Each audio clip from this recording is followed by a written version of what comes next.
स्वागत आहे मित्रांनो माझ्या या ब्लॉग मध्ये. मित्रांनो अक्षरशः धंदा करणं सोपं आहे पण सांभाळणं लय अवघड आहे राव मित्रांनो. सगळ्या गोष्टी कराव्या लागतात राव. ठीक आहे, चेक लागला बँकेत म्हणून पैसे भरायला पाठवले, एकाला तेवढाच फोन आला की बाबा क्रशर येते घरी या, काम चालू आहे घराचं. काय सांगू तुम्हाला. मग इथून तिथून सगळं पोरांना मला लक्ष जरा व्यवस्थित मी जरा येतो जरा जाऊन बघून. तेवढ्यात आपल्या टॅटूच्या शॉप पाशी आलो, फॅन भेटले, फोटो बिटो घेतला, त्यांनी जरा बरं वाटलं राव. तिथून निघालो डायरेक्ट घरी आल्याच्या नंतर मग चौकातून जाता जाता जाता मला काय नाना भेटले. नानाला म्हणलं नाना बरेच का. नाना म्हणले बरे एकदम ओके. मग काय गेलं त्याला पाठवा जा म्हणलं बँकेत पैसे भर. मी आलो घरी आल्यानंतर ना लगेच उतरलो खाली गेलं की तेवढ्यात पाटील साहेब भेटले. पाटील साहेबाला हाय बाय केलं. तेवढ्यात लगेच क्रशरची गाडी आली. क्रशरची आपली गाडी आली. म्हणले ए बाबा पाटील साहेबाला उडवतो का काय, हळू घे की जरा आहे का बघा. मग लगेच मस्त कोणाला त्रास द्यायचा नाही म्हणून आपण लगेच कसं केलं, नळ चालू केला, पूर्ण क्रशर भिजवलं, बोल केलं बाबा कसं आहे भांडणाचा पाया नको, कोणाला त्रास नको व्हायला आपल्यामुळे. क्रशर खाली गेल्यानंतर पूर्ण धूळ माती जाती उडती घरात बिरात. त्याच्यामुळे काम बघा कसं चालू एकदम नियोजनबद्ध. त्याच्यामुळे भावांनो माणसाला वाटतं की सगळं सोपं आहे, सगळं सांभाळणं लय अवघड आहे भावांनो. सगळं बघावं लागतं, सगळ्या गोष्टी बघावं लागतात. काय होतं माणसाला सहज वाटतं की शेट आहे, शेटच्या खाली किती अंधार असतो ना ते शेटलाच माहिती आहे कसं असतं काय असते. त्याच्यामुळे भावांनो तुम्ही स्वतः वैयक्तिक कुठल्या पण गोष्टीत तुम्ही शेतात उतरल्यानंतर 2 दिवस माणूस करतो नखरे, पण तिसऱ्या दिवशी काय होतं ना त्याचं त्यालाच माहिती आहे. खाली गेली गाडी, मग त्याला म्हणलं ओके भाऊ फॉलो करा, लाईक करा, निघा.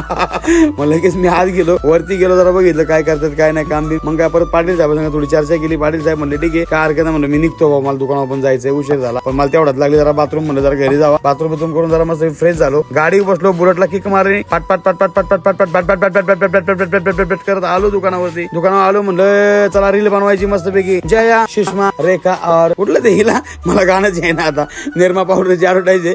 मग काय रिहर्सलला लागलो ना राव. मग काय एखादा कलाकार होणं सोपं आहे पण ती कला जपणं लय अवघड आहे. बघा आमचे कलाकार लोक कसे चॅटिंग बिटिंग इकडे लय अवघड विषय असतो राव. माणसाला सहज रील बघतात माणसं, पण ते रीलच्या पाठी मग काय काय करावं लागतं ते आमचं आम्हाला माहिती राव. तुम्हाला तेवढं फॉलो तरी करा कमीत कमी राव, कमीत कमी. हा कसा आहे विषय आमचा, नादच करायचं नाही अजिबात. फ्रॉक बिग राव 2 फ्रॉक कमी होते तर लगेच जाऊन आणले 2 मिनिटात. फुगे बिगे मस्त पाणी बिनी भरून विषय ऍड करून टाकला. म्हणजे कसं जरा दिसलं पाहिजे, रिअलिटी वाटली पाहिजे. त्याच्यामुळे लगेच तयार झाले आमच्या सगळ्या. मग आम्ही लगेच शॉप मध्ये बोलतो ना म्हणजे चला लवकर गर्दी कमी तर व्हिडिओ काढून घेऊ. व्हिडिओ काढायला आलो, मारणाची गर्दी जय आशुष मला बघायला. आता काय सांगू तुम्हाला, ट्रॉफिक जाम झालं की राव. मग काय मग मी म्हणलं मरू द्या उद्या जाम, व्हिडिओच्या नादी लागायचं ना म्हणलं, व्हिडिओ लगेच करून टाकू म्हणलं. पटकन व्हिडिओ केला, खतरनाक मध्ये व्हिडिओ झाला, व्हिडिओ सोडला, सगळ्यांनी लाईक फॉलो केलं, लय समाधान वाटलं मित्रांनो. तुम्हाला कसा वाटला ब्लॉग तर नक्कीच तुम्ही लाईक करा, शेअर करा, शॉपला व्हिजिट करा. धन्यवाद.